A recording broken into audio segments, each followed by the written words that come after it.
Сәлем достар, бүгін сіздерменен өз сөлінде дайындалатын квашеная капуста, яғни ашытылған қырыққабат және алма рецептісімен бөлісемін. Каналыма жазылып, лайк, комментарий қалдыруды ұмытпаңыз. Сіз де жасап көріңіз, ұнайды деген сенімдемін.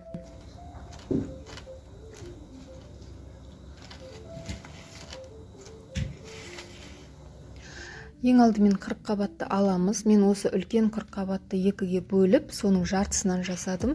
Жартысы менде 2 килограммға жақын болды. Сосын оны жақсылап майдалап турайсыздар да бір ыдысқа саласыздар. Сосын үстіне бір сәбізді жақсылап турап қосасыздар. Ол сәбіз бізге тек қана әдемілік үшін ғана қажет, сол үшін қалауларыңызша қосуға болады. Үстіне 2 ас қасық тұз қосып, қолменен араластырамыз. Араластырғанда мыжымаймыз, баспаймыз, тек қана осылай араластырып шығамыз. Тұз барлық жерге жету керек. Қырыққабатты дайындадық. Енді оны бір шетке қоямыз да алманы дайындаймыз. Ол үшін алманы 4-ке бөліп тазалап аламыз.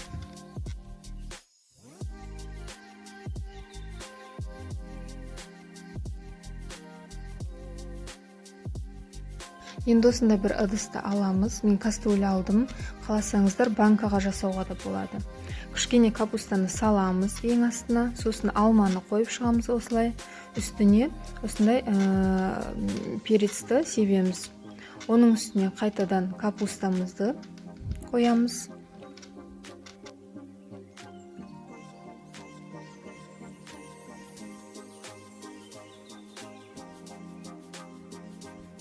Қайтадан алманы қоямыз.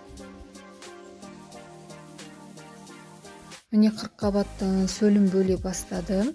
Енді қалған қырыққабатты төбесіне осылай жауып, сеуіп жақсылап үстінен басамыз.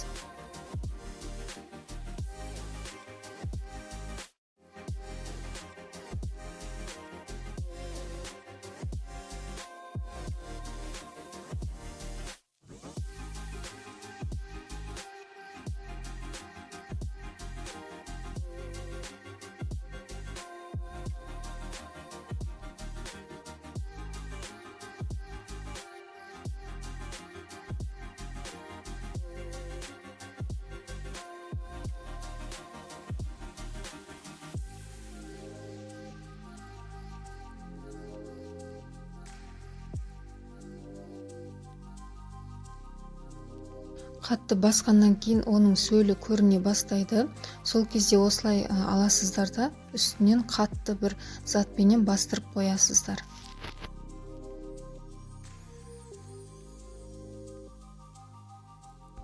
Енді қырыққабатты ашуы үшін бөлме температурасында қалдырамыз 3 күнге. Азанда және кешкісін ұзындау бір шпажканың көмегімен осы капустаның жоғарысынан тесіп шығасыздар. Яғни ішіндегі газдары, артық газдары, ауалары шығу үшін солай азанда кешке 2 мезгіл тесіп отырасыздар.